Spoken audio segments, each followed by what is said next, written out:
Welcome everybody to another video, and in this video I'm going to show you guys how to get all of the prizes in Zone 5 in the Halloween Spotlight. Looking at the codex, there's going to be 3 new items that you can obtain on this path, but make sure you have paths 1 through 4 completed because you have to do them in order.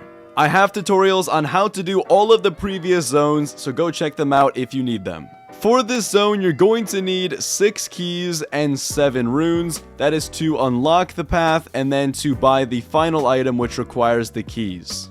You can earn keys and runes by playing the participating games in the event. Each of the games will have a quest for a rune and a quest for a key. Once you have enough keys and runes, you want to find the Zone 5 path, and looking at the codex, it should correspond with that. So follow me on this path and let's go into the portal. Alright, here we are inside of path 5. Follow me and I'll show you where to get all of the items. So as we walk down this path, there's going to be these rock formations with symbols on both sides.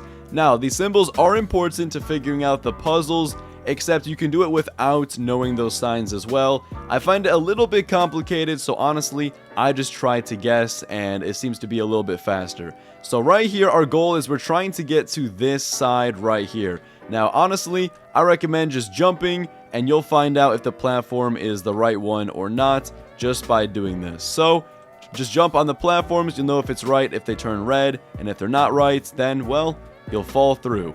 But it looks like we guessed pretty well and we're already at this point. So let's hop into this room here and we can walk on this back path. This brings us to the other side and we can continue down the path to the next area. Now here is going to be a maze, and it's a pretty simple one. You just need to watch out for the blue walls. Once you see the blue walls, just go in another direction and eventually you'll make it through to the other side. Just like that, and we'll continue down the path.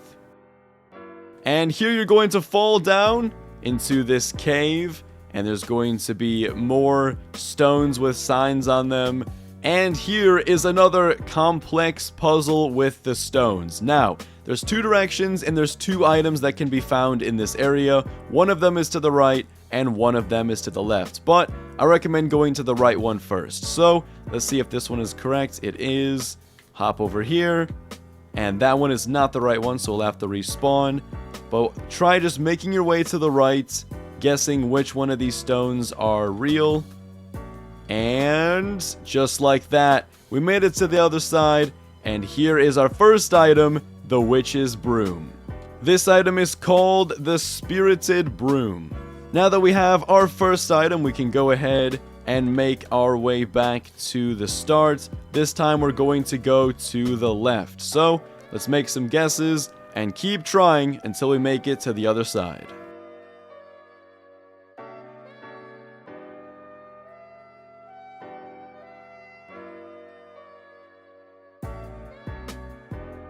And there we go. We finished that puzzle. Now we can move on to the next item right here, which is the Cauldron. This item is called the Corrupted Cauldron. Now we are moving on to the final item, which can be found behind this gate. This is where you need those 6 keys. We'll go ahead and we'll walk up these floating rock staircase. And up here is the final puzzle. Now, you might remember some of these previous puzzles, such as the Scarecrow, and we also have this matching game here. It's going to basically be the final puzzle, the final boss, with all of the puzzles combined. So, follow me, I'll show you where to find all of these symbols as well as the ghosts. So first we'll find the symbols, and that's going to be off to the right. All of them will be on the right side, and then the scarecrows are on the left side. So first is going to be this puzzle here. You can find one of the symbols behind that rock. So let's do some guessing, and let's see how well our guessing is.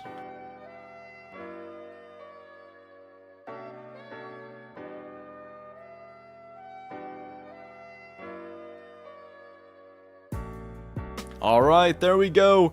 So our first symbol is this upside down fish, as I like to call it. So I recommend getting a notepad and just kind of keeping track of where each of them are. So I'm going to put bottom one is the fish. Now let's move on to our second and third symbol, which are going to be over this way. Just continue down this rock path, and right over here is going to be the next symbol, which is here. So it's going to be the R. So we'll do on the right side is the R symbol, and across from here is going to be the third symbol. So we have another puzzle and another round of guessing to do.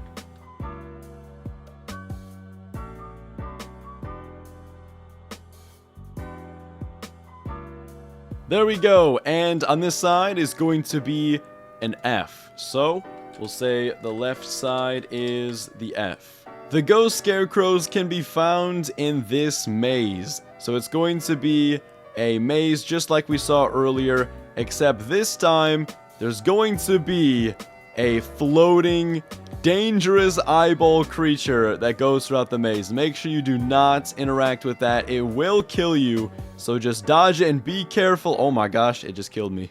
So yeah, as you can see, it is quite dangerous and can be kind of unpredictable. So be careful to avoid that as you're collecting these scarecrows. Here's the first one, and just follow me and I'll show you where to find them all.